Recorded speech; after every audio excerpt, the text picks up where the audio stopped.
Hello, good morning. I've been embroidering my way through the garden and wanted to share my favorite project that I made and how I designed it and how I approached it as a painter. If you'd like to hang out in the studio with me for this little studio vlog, then buckle up, buttercup. Let's go get a couple of resources for you. A few resources that I would recommend for this would be stitching guidebook. So this is my personal stitching Bible. I love mystical stitches. A reference where you can find like several different stitches. I personally like to have something physical, but then also referring to some YouTube videos. Poor Sunflower, she's like, you're okay. They need more water. Hold please. The other thing, if you're specifically working on embroidering flowers, is to have a flower book. I have been really wanting to learn all the names of the flowers that are in my garden as I embroider them and take photographs and make paintings of them. So this was really, really helpful. This book is so beautiful. I thrifted it from Thrift Books. The book is gorgeous. It's great to have some photo references as well as maybe something from a book. Images that you're excited about. Oh yeah, this book. So the things you'll need for doing this project would be a top, could be thrifted, could be something that you recently made or something that you're just excited to adorn. I highly recommend using a garment you already own that you like the fit of. Can be pants, can be a dress, can be the bottoms of pant legs, can be whatever you want. I do highly recommend it is on the mid-weight, not super, super light and not super, super heavyweight just for your first time, if it is your first time. I would say my favorite thing, I think the easiest thing, is either just like basic cotton or linen. Those are my favorites. So those are my suggestions for fabric. Then you're gonna need a hoop. I thrift all my hoops, and I find that they're often better quality than buying like cheapo ones at the art store. They're usually nicer and they usually have like prettier hardware, and you can get some really cool sizes for not that expensive. My Goodwill and I are just like best friends. Then embroidery needles, also known as crewel needles.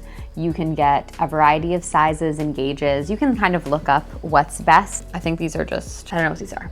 This is all in Japanese. I'll put the gauge sizes that I usually use. I like to just keep them in like pieces of paper or like something like that, because then I'll tend to lose them. Sad.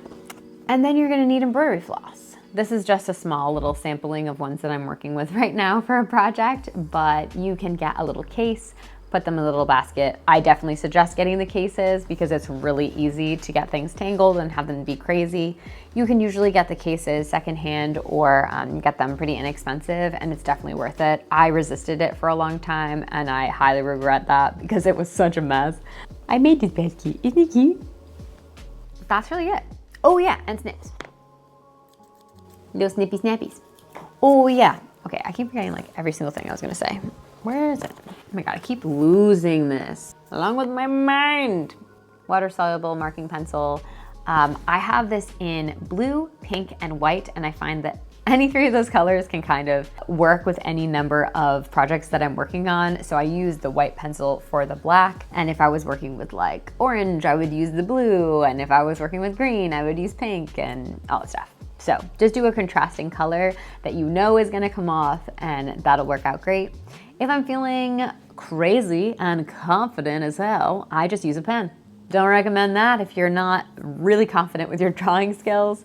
I really only do that when it's something that I feel like is really basic for me to draw and I just kind of do it. It's always been fine, but I give that tip with caution. So that's just what I would get for kind of getting started.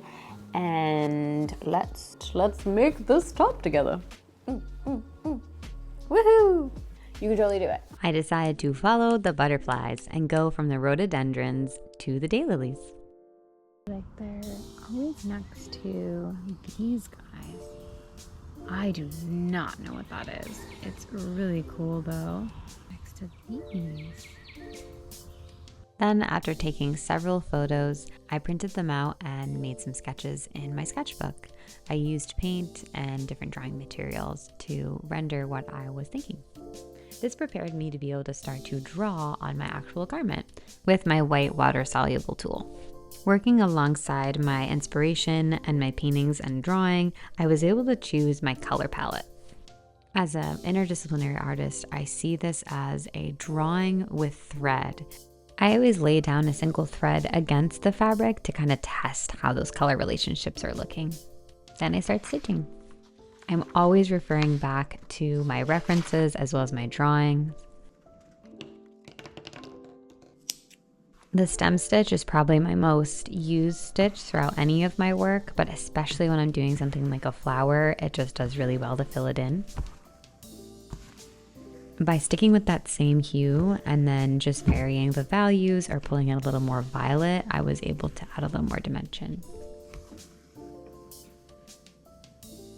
I love how the violet interacts with the orange and that the violet is so dark. I'm definitely approaching this as a painter and someone who draws rather than someone who's traditionally a fiber artist. So I'm excited with how it's coming out. It really is having the feeling of the flowers that I've been observing outside. It's really relaxing to do. It's been a really hectic week, so just getting to take some time and do some embroidery feels really good. Also, I realized these match incredibly well with the shorts that I just made.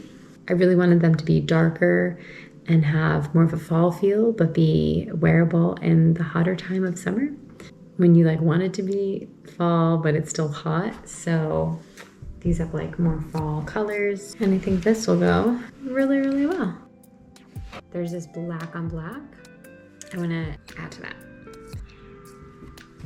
I always continue to observe my inspiration as often as I can, if applicable. Little babies. Hi.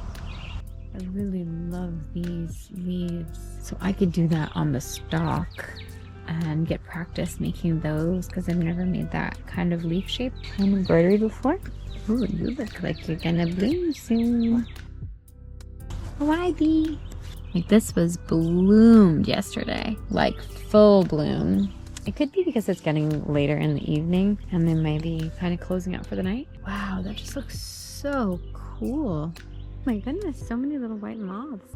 Hello, beautiful. I just think this area is so picturesque with the little fence. It's been such a mild day. It's been really, really, really hot and really muggy.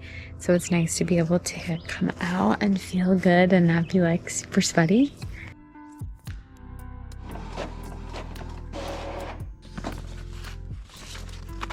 I feel like when I try to do these, they end up looking too simple, but I think I could try some new things. Maybe getting them from the side, I don't know. Armed and inspired with new photos, I got to work making little aster flowers. Here I'm doing the detached chain stitch. I find this really, really helpful for radiating flowers, adding a little dimension, and then I usually go back inside of it with a different color to just add a little value. Yeah, I like this vining. I'll do that. I absolutely love the shape of these leaves, and I was really excited to be able to incorporate them. I try on the garment as often as I can to just see how things are laying.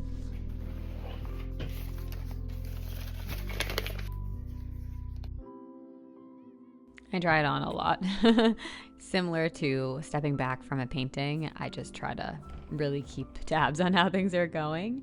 Honestly, using the camera as a mirror, I drew on the stalk because it was too confusing to tell how I was gonna lay when it was just a 2D item on my flat table.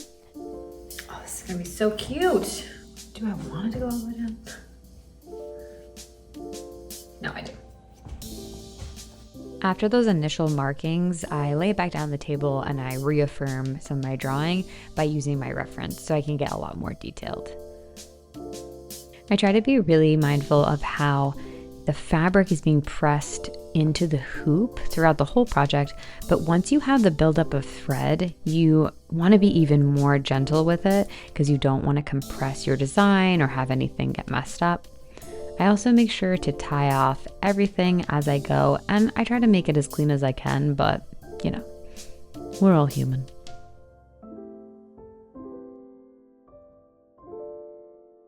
I like to keep all of the threads that I'm using throughout the whole project within the same little clump, because then I can reference them together and make sure things are cohesive throughout the whole piece. Because I had collected so many more photographs, I really wanted to keep adding to my little painting and my little drawing and get a lot more detail, because now I was going to be going in and adding a lot of detail into the embroidery. So first, just this is how my brain works, because I am a painter and I draw, that going in here first, it made it easier for me to be able to communicate this in the embroidered piece, which I have less experience in embroidery. So this was definitely a great way for me to kind of break down the colors, break down the line work and the shapes, and be able to have a more enriched experience. I just love drawing and painting, so this was just fun. Because I had done that, I was able to really make decisions based on the colors that I had painted. What stitch is this? I can't remember what this is called. The wheel motif. Ooh, this is a curved blanket stitch.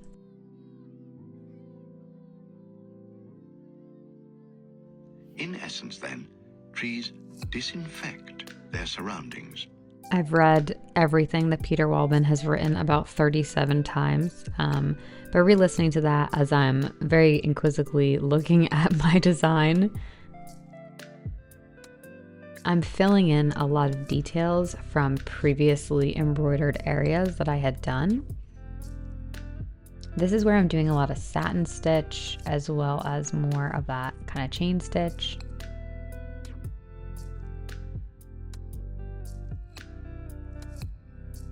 Oh look, she's drawing again. No surprise there. I took more images.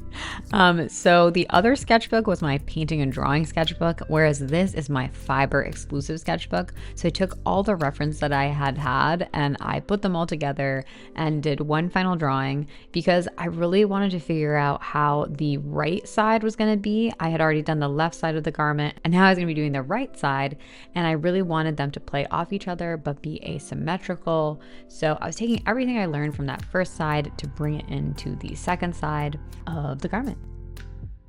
Any excuse to draw, okay? I just like drawing. So I just keep drawing. I just keep doing it. And I was able to observe them from the photograph as well as right out the window, because I was in the maker's nook at that point. Redrawing this on, I was a little more confident going in this time because I had done it before, and trying to have it interact with that black.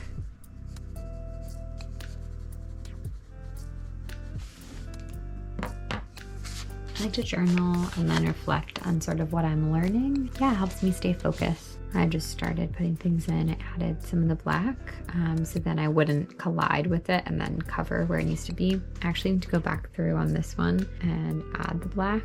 I did it reversed, where like I didn't do the detail first, and so that's why I did it with the detail first this time, because I think it'll be more helpful. I think it's going to be a good fit for this, and I will definitely be adjusting it as I embroider. I've been thinking a lot about morning glories. These are from photos that I took. Maybe I'll have this be a morning glory. Yeah, I think I will, just to add a little interest. I love an asymmetrical piece, so this has this flower, and then I'm gonna do the morning glories here, interacting with this black embroidery.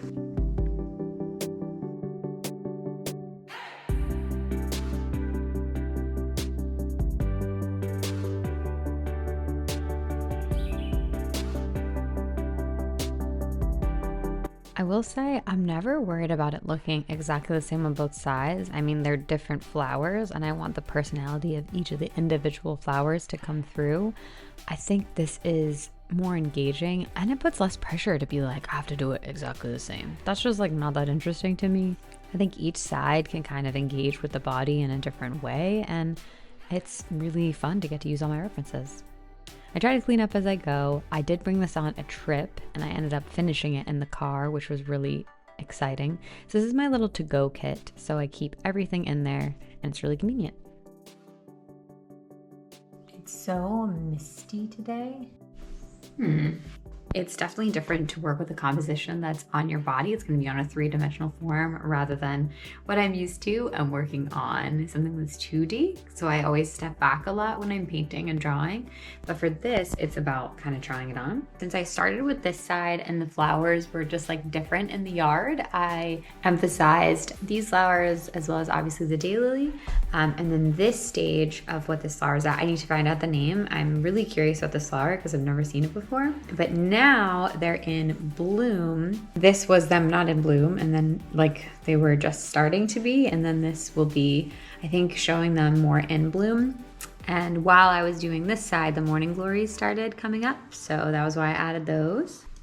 Oh my god, there's tons of birds out there. Never get them because they're so elusive. Anyways, I'm distracted by the birds, which is a good thing to be distracted by. Oh my god, is that a turkey? It's not Geo out there. I've got quite a few paintings that I am shipping, which is always a good thing. I'm excited to go on a little adventure and get some art supplies and send out some art. Woohoo! These are 2 of the pieces that sold. I need to write some cards. Whenever somebody purchases one of my pieces of art and I send them stuff, I write a little thank you card and I give a limited edition art print as just like a thank you, and then you have like a free little gifty when you order stuff from me. Woohoo! Art adventure. Isn't this post office beautiful? It was right next to this beautiful river, and I got Dungeons and Dragons stamps on thrifting. This is when I found my little bird book, and he cracks me up. This would be me if I worked in an office setting. I wanted this when I was 8 years old so bad, but I didn't get it. I got this for beads. This is my thrift haul. Got some cute goodies and this basket, which I keep my embroidery floss all in now. Ate some strubs. I really was interested in this for the symbology within my embroidery. This isn't sweat. I did just jump in the water. And we're back. This is my last session of working on this top. Relishing in all the details and really going in. I had a bunch of scraps from throughout the piece, so I brought in those smaller threads and got any last details that I could, tied things off, and we're ready to reveal the final top. Even though you saw it in the beginning, but it's fun to show it.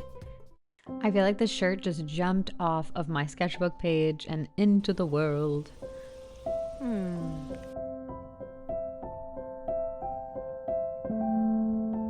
What do you think, guys? Oh my god. Do I really look that beautiful? I was excited I was able to finish this piece while the flowers I was rendering were still in bloom, so I could kind of show them their new art piece inspired by them. Excuse me. I wanted to celebrate the flowers that have been blooming in the garden, so I included daylilies, morning glories, and a couple other flowers that I learned the names of through doing this project.